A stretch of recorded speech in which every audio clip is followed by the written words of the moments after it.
right, so I just wanted to do a very quick video to talk about some other considerations relating to business requirements. So before we head to the navigation stage, I just want to talk about two very important concepts in requirements engineering. So we'll be looking at an example of a requirement breakdown or requirement decomposition as is also known. And then we'll also be looking at prioritizing requirements and talk about two techniques you can use with your stakeholders to help them accurately prioritize their requirements. So looking at the simple decomposition examples that we have, you would have learned about requirements and how to break down requirements from high-level requirements to functional requirements and non-functional requirements. So what I've done now is to have a visual representation of that breakdown. And so we're looking at it from the strands of what the business objectives look like and how a high-level requirement has been carved out to align with that business objectives. And then from the high-level requirements, the functional requirements related to it, as well as non-functional. So let's have a quick look. So we can see from the top layer that the business objective is to generate an additional 10% in online revenue by the end of 2022. And the high-level requirement that has been created from that business objective is customers should be able to initiate a sales transaction on their website. That's very high level. Now, when you break the high level requirements into functional requirements, we have three different functional requirements coming off from that one big piece of high level requirement. So the first one is that a customer shall be able to search for a product when they visit their website. And then the second requirement there is a customer shall be able to add an item to the shopping cart when they visit their website. And the third one is the customer shall be able to pay for items placed in the online shopping cart.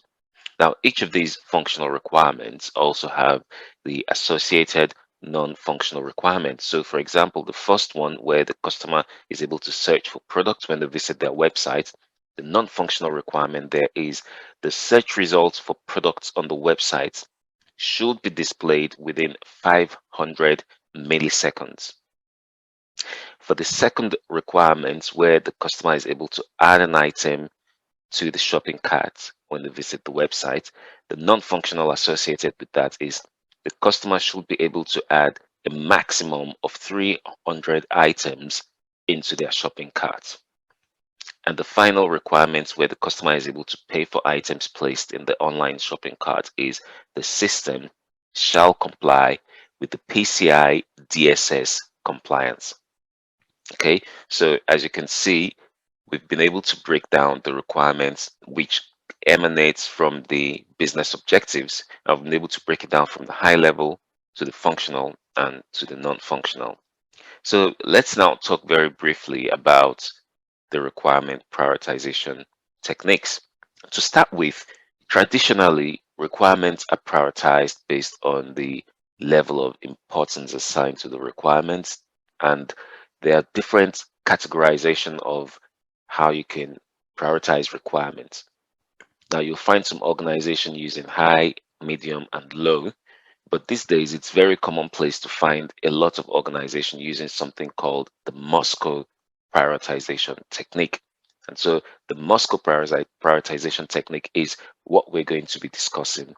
Now, what is Moscow prioritization technique? Moscow simply means must have, should have, could have, and won't have.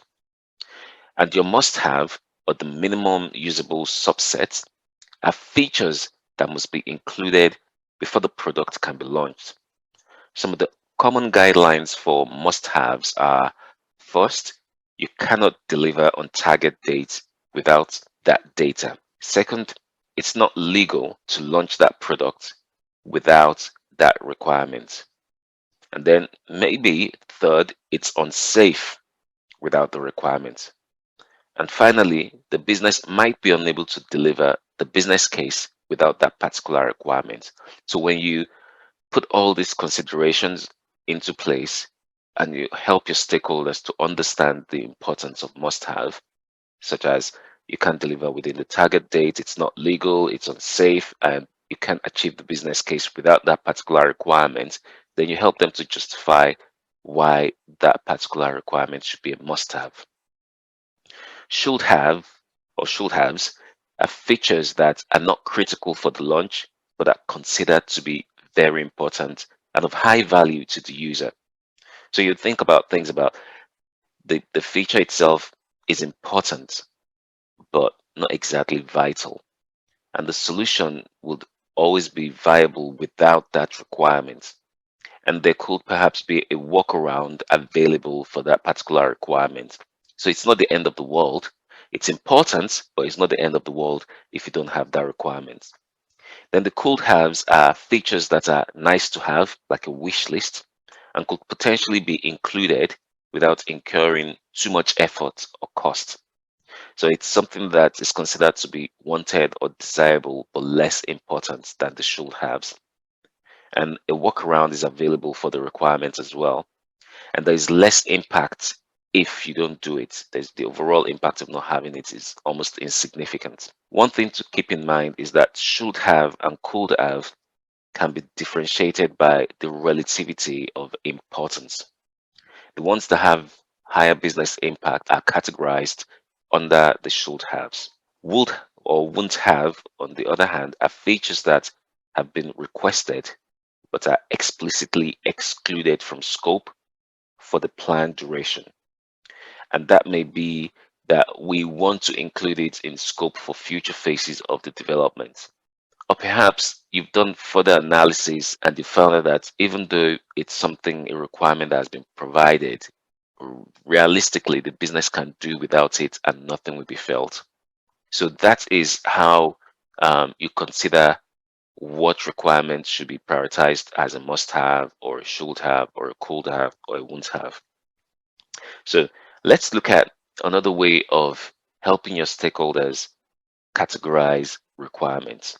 Because what you will find out is every requirement stakeholder is considered to be a must have until you take them through a logical process that helps them to demonstrate why their must have requirement actually should be a could have or maybe a won't have. So you can use the value based metrics to help the stakeholders identify the total value assigned to a requirement in order to prioritize that requirement.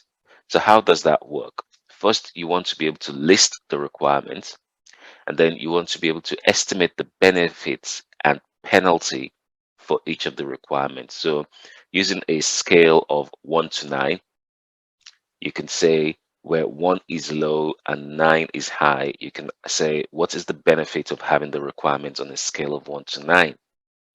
And then you can also get them to tell you about the penalties of that requirement being absent on a scale of 1 to 9. And then you want to multiply the benefit and the penalty to achieve a yield or a value. And then you calculate the overall percentage point of the total value coming from each feature. And you can use the report to determine the prioritization for the requirement. So when you're using this tool, you want to be able to create, say, a spreadsheet with either the groups of your stakeholder, grouping them according to departments, or a list of your stakeholders. And then for each stakeholder, what you want is you have your requirements reference number 1 to 1 million or whatever it is. And then for each stakeholder, there'll be the benefit and the penalty. And you'll be able to do a weighted average across all your stakeholders to arrive at what should be the final value, final weighted overall percentage value that will be assigned to that requirement. That way, you're considering everyone's views and everyone's opinion in terms of how to prioritize that requirement. So let's talk about the second requirement prioritization technique.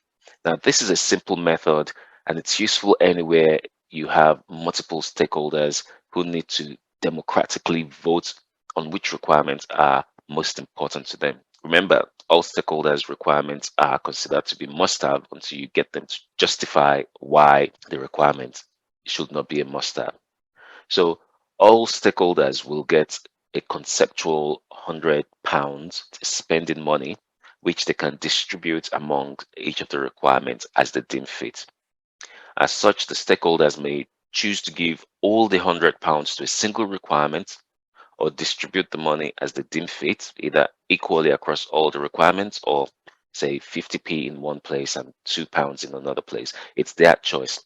Now, they will assign spending money to each of the requirements based on the value they place on that requirement. And that way you get a general consensus, a general feel of what that requirement truly means. So the higher amount allocated to each of the requirements will regard that requirement as a high priority. And at the end, a total is accounted for, and the requirements are sorted based on the number of points received to get the percentage points. So very similar to the previous one, but this time around, you're looking at money spent. So in the first column, you want to have your requirements, all your requirements ID, and then you want to have a list of your stakeholders, each with £100 spending capacity, and each of them assigning or spending an amount on that particular requirement. And that amount really is based on the value they perceive from those requirements. And then you calculate all the amounts together and then get the total percentage for each of the requirements. And similar to the previous one, where the highest percentage point would reflect the must have, while the lowest percentage point will reflect the won't have or the could have. So that brings us to the end of this video to show you how to prioritize requirements. Thank you for joining. Goodbye.